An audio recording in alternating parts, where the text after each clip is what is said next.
বিসমিল্লাহির রহমানির রহিম। আসসালামু আলাইকুম। আশা করছি যে যেখানে আছেন সুস্থ আছেন, ভালো আছেন। নতুন ভিডিওতে সবাইকে স্বাগতম।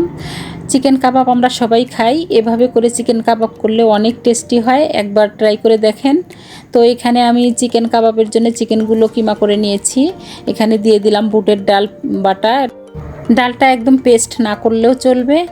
আর এখানে দিয়ে দেব ধনে গুঁড়ো 1 স্পুন, জিরের গুঁড়ো দিয়ে দেব 1 স্পুন এবং গরম মশলার গুঁড়ো 1/2 স্পুন এবং হলুদ দিয়ে দিব 1/2 স্পুন এবং লাল মরিচের গুঁড়ো দিয়ে দিয়েছি 1 স্পুন।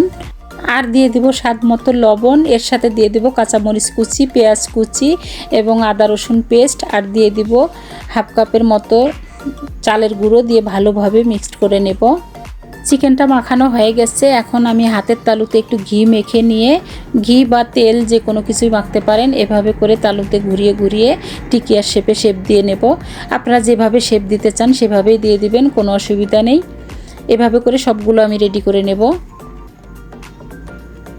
তো দেখতে পাচ্ছেন সব টিকি আমার রেডি হয়ে গেছে। তো চুলোয় কড়াই বসিয়ে দিয়েছি, এখানে রান্নার তেল দিয়ে দিলাম।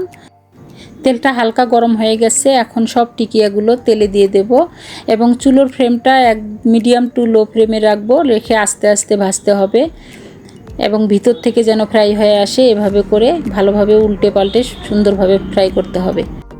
আই হোপ আজকের রেসিপি আপনাদের পছন্দ হবে। আমার রেসিপি যদি আপনাদের ভালো লেগে থাকে সুন্দর একটা কমেন্ট করে আমাকে জানাবেন এবং এখনও যারা আমার চ্যানেলটিকে সাবস্ক্রাইব করেননি তারা প্লিজ আমার চ্যানেলটিকে সাবস্ক্রাইব করবেন ও লাইক শেয়ার করতে ভুলবেন না। আজকে এ পর্যন্তই, আবার দেখা হবে নতুন আরও একটি ভিডিওর সাথে। ততক্ষণ সবাই সুস্থ থাকবেন, ভালো থাকবেন। আল্লাহ হাফেজ।